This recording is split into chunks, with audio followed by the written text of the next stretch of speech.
Para a gente falar sobre esse início de ano parlamentar, então vamos falar agora com o senador Isalci Lucas, líder da oposição no Congresso. Bom dia, senador. Bom dia, prazer participar do programa. Senador, para a gente então começar a conversa sobre o começo do ano, esses trabalhos, vamos entender qual vai ser a prioridade essa semana, o que assim, logo de início a gente vai ver em discussão no Congresso. Olha, nós hoje tem abertura oficial, né, uma reunião do Congresso, mas amanhã já começa realmente as sessões, né, do Senado e da Câmara. Evidente que amanhã nós já vamos começar a cobrar do presidente Davi para que ele marque imediatamente uma reunião do Congresso para que a gente possa analisar os vetos, inclusive derrubar o veto da dosimetria, que é prioridade para nós, e a gente tem os votos suficientes para derrubar. Feito isso, nós vamos também pedir a instalação, né, a leitura da CPMI do Master, tendo em vista que CPMI não precisa de autorização do presidente, né? Então basta apenas a leitura na reunião do Congresso. E vamos, na sequência, continuar trabalhando pela anistia, né, e os projetos que interessam ao país. A anistia e os projetos que interessam ao país. Isso significa que a anistia não interessa ao país ou ela faz parte desse conjunto, senador? Bom dia. Não, porque ela é prioridade, né? É uma luta que a gente já está fazendo já há algum tempo. Então, nós vamos focar nisso, né? E votando as matérias de interesse do país que aparecerem no plenário. Tem muita matéria pendente, inclusive na Câmara, né? Nós temos aí a PEC da segurança acompanhando na Câmara, a questão das facções lá também, não é? A PEC que nós já aprovamos e que também está lá, a autonomia do Banco Central. Nós estamos aguardando essas votações na Câmara. Tem vários projetos que nós aprovamos no Senado, que ainda depende também da Câmara, como o fim das decisões monocráticas, né? A pressão vai ter agora também a CPI para ouvir os governadores do DF do Rio de Janeiro na CPI do crime organizado. Então tem uma agenda bastante complicada agora no início do mês de fevereiro, né? A impressão que dá, senador, que é uma agenda de guerra, né? Só tem conflito nessa agenda, o veto, a dosimetria, a derrubada do veto, a pauta da anistia, que eu vou até insistir na questão que o Felipe Bueno colocou. É de interesse nacional realmente esse assunto? Ou é de interesse de algumas poucas pessoas no Brasil? Como o veto da dosimetria também. Então, aparentemente vai ser um ano de imenso conflito. É isso que está se desenhando? Um ano de guerra no Congresso? Não, na prática, a dosimetria, nós vamos derrubar esse veto com mais votos do que aqueles que foram conquistados para aprovar a matéria. Não é? Porque houve um teatro ali no dia 8 de janeiro, né, com o veto do projeto, que tinha sido feito através de acordo. Então, não tenho dúvida que nós vamos derrubar, tranquilo. Tem outros vetos que nós temos que analisar também, tem vários, tem mais de 60 vetos pendentes que nós vamos trabalhar também, né? Agora, a anistia é para pacificar, nós não podemos continuar nessa polarização, nessa guerra que está aí, né?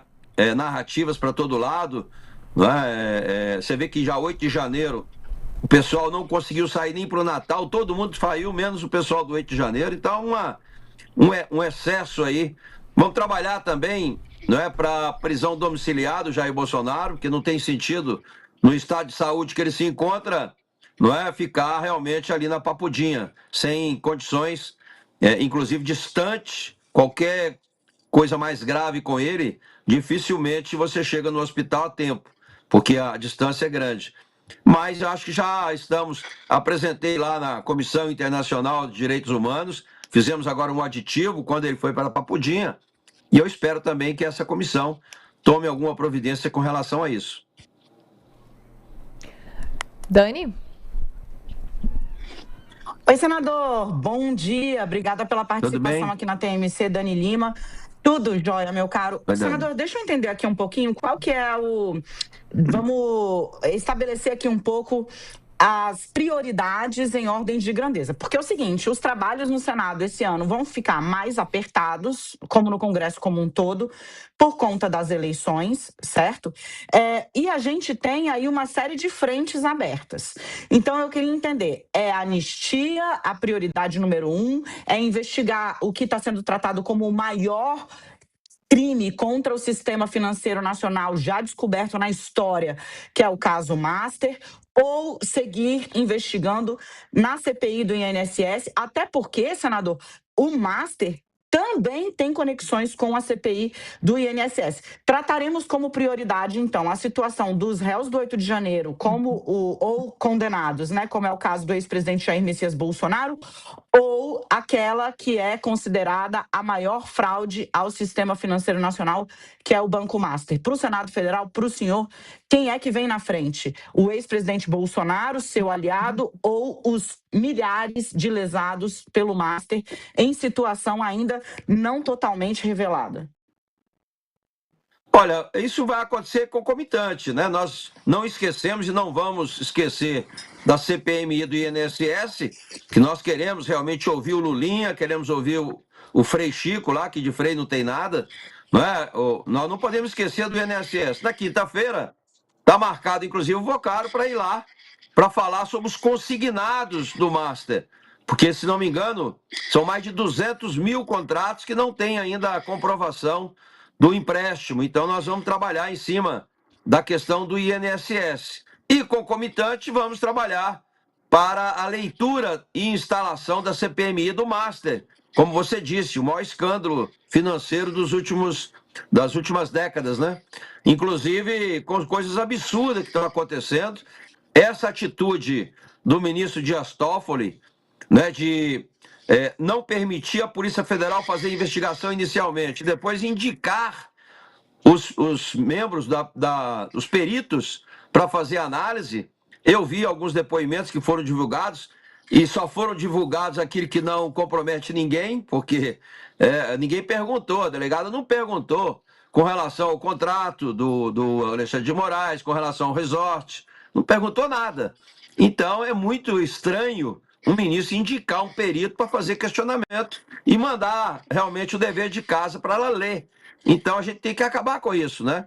Nós temos que requisitar agora, e vamos requisitar, a documentação que estava na CPMI do INSS relacionada ao Banco Master, não é, que foi retirado também de uma forma estranha pelo ministro Dias Toffoli, né? E também nós vamos apurar, né, qual é exatamente o objetivo desse contrato com a esposa do Alexandre de Moraes, com o BRB, né? Vocês viram agora que tem muito encontro entre o BRB, o governador, com o Vocaro, com o Alexandre de Moraes, né? Nós sabemos que agora vai ser votado essa semana, senador, no STM, a questão dos militares. Senador. Né? E você vê... Senador. Oi, senador não. Dani, desculpa interromper o senhor, mas é porque o senhor tocou num ponto, o senhor falou do contrato, né, da esposa do ministro Alexandre de Moraes, já foi divulgado, a CPI está quer dizer, né, o Congresso, o Senado está em cima, mas o senhor falou do Ibanez, e como o senhor é senador do Distrito Federal, para quem está nos ouvindo no Brasil inteiro, a gente está no Brasil inteiro, senador Isalci Lucas tem uma longa trajetória no Distrito Federal, foi secretário de governo, foi deputado distrital, deputado, e agora está no Senado Federal. E aí, senador, eu queria a sua avaliação sobre a situação do Ibanez Rocha, porque é o seguinte, o governador do Distrito Federal, assim, o que se tem de palpável hoje? O contrato da mulher do Alexandre de Moraes com o Master é horroroso, é constrangedor até onde se sabe, mas até aqui não há indício de que houve uma ilegalidade ou um crime. O senhor pode julgar imoral ou não, fica a critério de cada um. Mas o governador Ibanez Rocha defendeu publicamente a operação de compra do Master pelo BRB e defendeu quando já se sabia, o senhor sabia, eu sabia, todo mundo aqui sabia que o Master estava mal das pernas.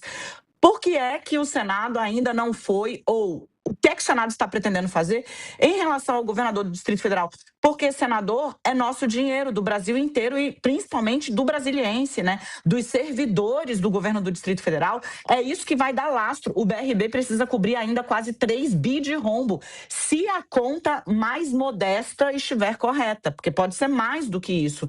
Com relação ao governador do Distrito Federal, que esteve com o Vorcaro, segundo o próprio Vorcaro falou em depoimento ao Supremo Tribunal Federal, e defendeu publicamente, não uma, não duas, não três, mas várias vezes o fechamento de um negócio quando já se sabia que o Master estava insolvente, o que o Senado pretende fazer? Olha, é o que eu levantei agora, né? Eu acho que o governador do DF, na prática, a documentação que foi encaminhada para nós lá atrás foi no sentido de compra. E eles estavam comprando a justificativa do banco, que estavam comprando a parte boa do banco. Só que depois, a questão não é a compra. Eu acho que a compra tinha como objetivo esconder, né? Colocar debaixo do tapete as aplicações que foram feitas. As coincidências que eu estou dizendo é o seguinte: o Ibanez, o governador Ibanez, ele foi retirado do processo do 8 de janeiro. Nós temos aí os nossos policiais militares condenados, né? E quem é o chefe da Polícia Militar é o governador. Então ele foi retirado pelo Alexandre de Moraes do processo do 8 de janeiro. Tem agora essa questão do contrato da esposa do Alexandre com o Vorcaro, que deve ter algum objetivo maior para um contrato desse tamanho. O que a gente pode trabalhar é que foi, inclusive, para a compra do BRB.